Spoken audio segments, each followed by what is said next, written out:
ఇప్పుడు గౌరవ సభ్యులు అడిగినటువంటి ప్రశ్నకు ఎంత సమయమైనా సరే మేము చర్చించడానికి సిద్ధంగా ఉన్నాం. రైట్ ప్లాట్ఫామ్ మీద రమ్మన్నాం. ఆల్రెడీ నిన్న రేపు కూడా దీని మీద షార్ట్ డిస్కషన్ కూడా ఉంది. వాళ్ళు వాకౌట్ చేయకుండా ధైర్యంగా వచ్చి కూర్చోమని చెప్పండి. ధైర్యంగా వాస్తవాలు విని ఓపుకుండి సమాధానం వినేంత వరకు ఉండమని కొత్త సత్యనారాయణ గారిని మీ ద్వారా కూడా రిక్వెస్ట్ చేస్తున్నాం. రేపు వాకౌట్ చేయకుండా లాస్ట్ వరకు ఉండమని చెప్పేసి అడుగుతున్నాం. కమిట్మెంట్ అడుగుతున్నాం. నెంబర్ 1. నెంబర్ 2, నేను చెప్పింది ఏంటంటే ఏదైతే ఈ క్వశ్చన్ నేననే కాదు, నిన్న మా అధికారులు కూడా అంతా కూడా ఈ క్వశ్చన్ మేము కూడా చూసాం. ఏదైతే రాయలసీమ ఎత్తిపోతల పథకం గురించి ఇంతకుముందు మాట్లాడారో దాని మీద నేను క్లారిటీ ఇచ్చాను. ఈ క్వశ్చన్లో ఇతర రాయలసీమ ఎత్తిపోతల పథకాలు అంటే రాయలసీమలో ఉన్నటువంటి లిఫ్ట్ ఇరిగేషన్స్ ఏవైతే ఉన్నాయో అవన్నీ ఇందులో వస్తున్నాయనేటువంటిది మాకు ఇచ్చినటువంటి ఆన్సర్. ఓకే, ఇప్పుడు కాకపోతే గౌరవ సభ్యులు రాయలసీమ ఎత్తిపోతల పథకం గురించే మేము ఇందులో అడిగామని చెప్తున్నారు కాబట్టి ఖచ్చితంగా దాని గురించి కూడా నేను వాళ్ళకి ఇందాక నేను చెప్పింది సరిగ్గా వాళ్ళకి గలాటా వాళ్ళు సరిగ్గా అర్థమైనట్టుగా లేదు. అందుచేత రెండవసారి మళ్ళీ వాళ్ళకి చెప్పదలుచుకున్నా. ఏదైతే చాలా క్లియర్గా అలాగే అధ్యక్ష, ఇప్పుడు ఏదైతే గౌరవ సభ్యులు అడిగారు అధ్యక్ష, గారు మాట్లాడారు ఏదైతే పొరుగు రాష్ట్రంలో ఉన్నటువంటి అదే ఒక నిమిషం ప్లీజ్ సార్ గౌరవ సభ్యులు కొత్త సత్యనారాయణ గారు మాట్లాడారు. నేను ఆన్సర్ చెప్తాను అధ్యక్ష. గౌరవ సభ్యులు కొత్త సత్యనారాయణ మాట చెప్పారు. ఏదైతే అక్కడ ముఖ్యమంత్రి రేవంత్ రెడ్డి గారు మాట్లాడారు అని చెప్పారు. మరి అదే రోజు అక్కడ ఉన్నటువంటి హరీష్ రావు గారు కూడా మాట్లాడారు. ఆ రోజు 2020 సంవత్సరంలో ఎన్జీటీకి మేము వెళ్ళి రాయలసీమ ఎత్తిపోతల పథకాన్ని ఆపాము. ఆపడమే కాదు, హరీష్ రావు గారు కానీ అది ఇంకా అక్కడ ఉన్నటువంటి టిఆర్ఎస్ నాయకులు కూడా చెప్పారు అధ్యక్ష. ఏదైతే ఆ రోజు జగన్మోహన్ రెడ్డి గారితో మేము మాట్లాడాము, దీని మీద ఇంత మించి వెళ్ళకు, నీకు ఆ రాయలసీమ ఎత్తిపోతల పథకం పేరు చెప్పి నీకు ఏం కావాలో అవి నెరవేర్చుకో, నీళ్లు మాత్రం అడక్కని చెప్పి మేము అడిగాం. ఆ రోజే మేము నిలిపివేసామని చెప్పేసి అక్కడ టిఆర్ఎస్ నాయకులు మాట్లాడుతున్నారు అధ్యక్ష. అంటే నేనేం చెప్తున్నానంటే పొరుగు రాష్ట్రంలో వాళ్ళ రాజకీయ లబ్ధి కోసం వాళ్ళు మాట్లాడతారు. ఇక్కడ వాస్తవాలు ఏంటనేది మనం అంగీకరించవలసిన అవసరం ఉంది. నేను చాలా క్లియర్గా చెప్పాం. మరి బొత్స సత్యనారాయణ గారు సీనియర్ మంత్రి అయినా ఆయన కూడా 2020లో జగన్మోహన్ రెడ్డి చంద్రబాబు నాయుడు గారు ఎన్జీటీ దానికి స్టే ఆర్డర్ ఇచ్చినప్పుడు అక్కడ ఏదైతే దాని మీద 2.6 కోట్ల రూపాయలు పెనాల్టీ విధించినప్పుడు చంద్రబాబు నాయుడు గారు జగన్మోహన్ రెడ్డి ముఖ్యమంత్రి అంటే దానికి సమాధానం లేనిటువంటి పరిస్థితి. మేము ఎన్జీటీ మాకు ఆదేశాలు ఉన్నా కూడా ధైర్యంగా చేసామని చెప్తా ఉన్నారు. మరి మీరు 2021లోనే ఎంబుక్ రికార్డ్స్ ప్రకారం 900 కోట్ల రూపాయలు బిల్ చేశారు. 900 కోట్ల రూపాయలు బిల్ చేశారు 2021 ఎంబుక్ రికార్డు ప్రకారం. మరి 2022, 2023, 2024 అదే ధైర్యంగా మీరు ఎందుకు చేయలేకపోయారు? మీ సిఎస్ ని అరెస్ట్ చేస్తామని కూడా ఆ రోజు ఉన్నటువంటి ఎన్జీటీ చైర్మన్ కూడా మరి ఆ రోజు లెటర్ ఇచ్చినటువంటి పరిస్థితి అధ్యక్ష.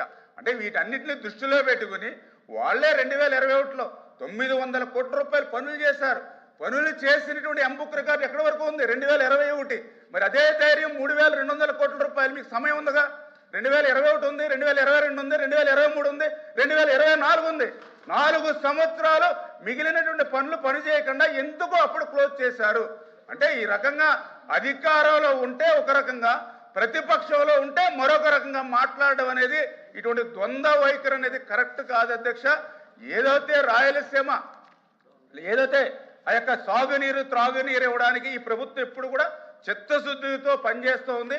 అందులో భాగంగానే ఏదైతే ఇప్పుడు జిఎన్ఎస్ఎస్ మరి సంబంధించినటువంటి ఏదైతే గౌరవ సభ్యులు అడిగారో ఆ జిఎన్ఎస్ఎస్ సంబంధించి కూడా మరి బనకచర్ల టు గోరకల్లు, అదేవిధంగా గోరకల్లు టు అవుకు, ఇవన్నీ కూడా అవుకు టు గండికోట, ఇవన్నీ కూడా మేము ఈరోజు 80,000 క్యూసిక్ల నీరు సామర్థ్యం తీసుకెళ్లేటువంటి విధంగా ఈవేళ వైండింగ్ కానీ అదేవిధంగా లైనింగ్ పనులు కూడా ఈరోజు జరుగుతున్నటువంటి అధ్యక్ష. మరి ఇప్పుడే నేను కూడా చెప్పాను 203 టీఎంసీలు తీసుకున్నాం అధ్యక్ష ఈ ఒక్క సంవత్సరంలోనే. ఈరోజు రాయలసీమలో ఉన్నటువంటి జలాశయాలన్నీ కూడా జలకలతో ఇవాళ కలకలాడుతున్నాయి అధ్యక్ష. ఈవేళ మేము రాయలసీమ వెళ్తూ ఉంటే అక్కడ నుండి రైతులు చెప్తూ ఉన్నారు, ఆ రోజు శ్రీకృష్ణదేవరాయల కాలంలో ఆ రోజు జలకలతో ఉట్టిపడేవి, మళ్ళీ ఇప్పుడు చంద్రబాబు నాయుడు గారి హయాంలో ఉట్టిపడుతున్నాయని చెప్పి ఈరోజు అక్కడ ఉన్నటువంటి చెప్తున్నటువంటి పరిస్థితి అధ్యక్ష. అదేవిధంగా ఏదైతే మెయిన్ కెనాల్ ఏదైతే ఉందో అంటే ఈ పనులన్నీ కూడా ఈవేళ ఈ యొక్క చంద్రబాబు నాయుడు గారు కూటమి ప్రభుత్వ అధికారంలోకి వచ్చిన తర్వాత ఈ పనులన్నీ జరుగుతున్నాయి అధ్యక్ష. నేను అడుగుతున్నా సూటిగా, ఆ రోజు 2014, 2019లో రాయలసీమకు మేము 12,000 కోట్ల బడ్జెట్ పెడితే 19, 24 2,000 కోట్ల అధ్యక్ష. ఈ రోజు చెప్తూ ఉన్నారు. మరి దయ ఉంచి గౌరవ సభ్యులు కూడా మీరు చెప్పింది అంతా కూడా మేము విన్నాం. మేము చెప్పింది కూడా మీరు వినడానికి కూడా మీకు ఓపిక ఉండాలి. ఈవేళ మీరు రాయలసీమ గురించి మాట్లాడుతూ ఉన్నటువంటి పరిస్థితి అంటే చాలా చిత్తశుద్ధికి మరి ఎంత ద్రోహం దాగా చేస్తారో మా అందరికీ అర్థమవుతుంది అధ్యక్ష.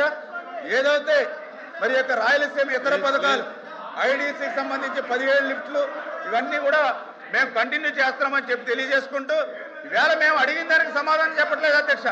నేను సూటిగా అడిగా, ఏదైతే రాయలసీమ ఎత్తిపోతాలని చెప్పి ఆ రోజు 900 కోట్ల రూపాయలు మీ జేబులు నింపుకున్న మాట వాస్తవమా కాదా అంటే దానికి సమాధానం లేదు. హెచ్ఎన్ఎస్ఎస్ నుంచి జిఎన్ఎస్ఎస్ లింక్ అని చెప్పి 900 కోట్ల రూపాయలు బిల్లు పే చేసుకున్నారంటే దానికి సమాధానం లేదు. ఏదైతే ఆవులపల్లి 3 రిజర్వాయర్లు 900 కోట్ల రూపాయలు జేబులు నింపుకున్నారంటే దానికి సమాధానం లేదు. 3 ప్రాజెక్టులో 2,700 కోట్ల రూపాయలు వీళ్ళ జేబులు నింపుకున్నారు. ఒక్క చుక్క నీరు కూడా రాయలసీమకు రాలేదు అధ్యక్ష. అధ్యక్ష ఫైనల్ గా ఒకటే మాట్లాడుతూ క్లోజ్ చేస్తున్నాను అధ్యక్ష. క్లోజ్ చేస్తున్నా. 2019, 2024 5 సంవత్సరాల్లో రాయలసీమకి ఒక్క చుక్క నీరిచ్చామని ఇవాళ ధైర్యంగా ఇవాళ గౌరవ వైసీపీ సభ్యుల్ని సమాధానం చెప్పానండి అధ్యక్ష.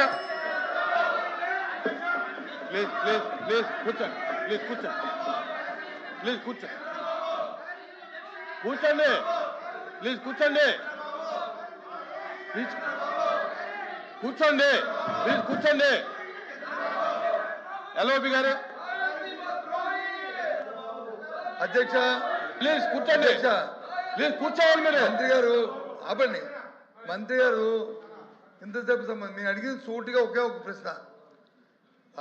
అక్కడ రేవంత్ రెడ్డి గారు శాసనసభలో చెప్పారంటే హరీష్ రావు సమాధానం చెప్పారు. హరీష్ రావు సమాధానం రేవంత్ రెడ్డి సమాధానం. రేవంత్ రెడ్డి అనేవాడు బాధ్యత గల వ్యక్తి, ఒక రాష్ట్ర ముఖ్యమంత్రి.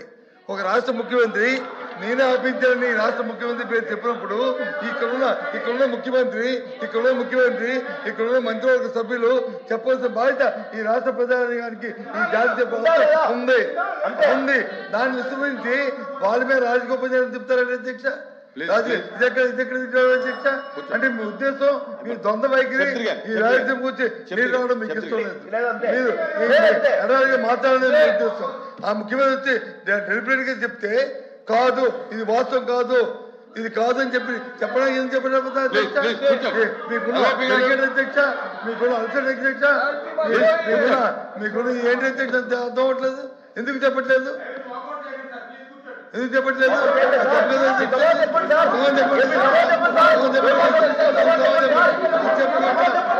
చెప్తారు అధ్యక్ష. సూటిగా సమాధానం చెప్పండి. ఎస్ సార్ నో, అంతే. Yes sir no.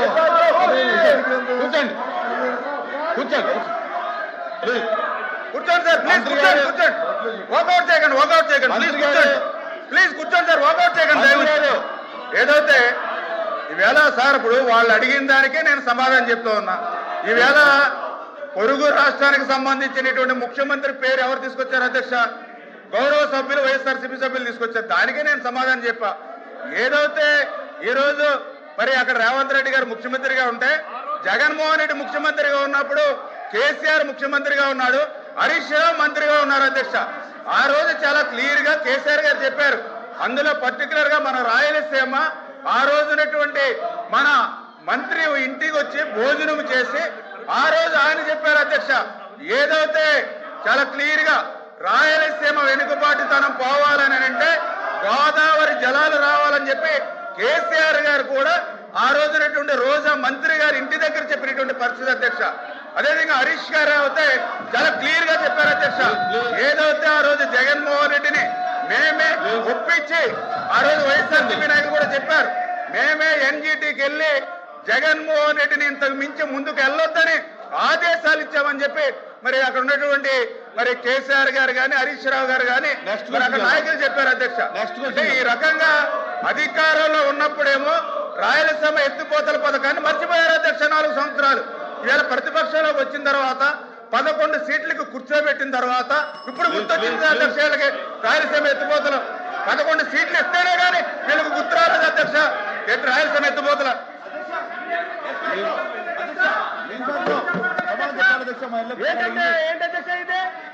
నెక్స్ట్ క్వశ్చన్కి వెళ్దాం.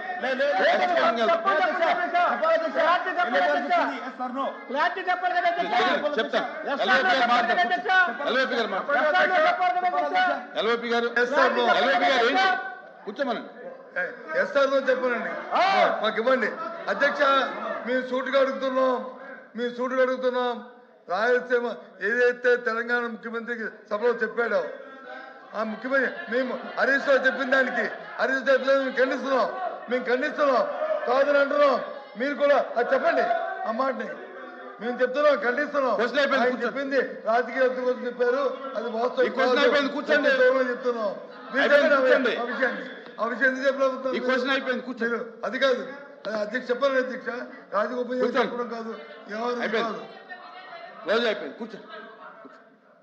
నెక్స్ట్ క్వశ్చన్కి వెళ్దాం సార్. ఇంకా లేదు సార్.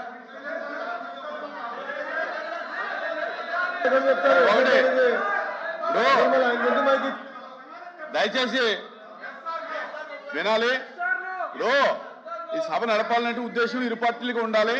ఎవరు స్ట్రాటజీ వాళ్ళు వాడితే కనుక సభ నడపడం కష్టం. స్ట్రాటజీల మీద సభ నడపాలంటే కష్టం. స్పీకర్ సార్ చెప్పండి. ఎఫ్ఎం గారు మొదటి రోజు BSc లో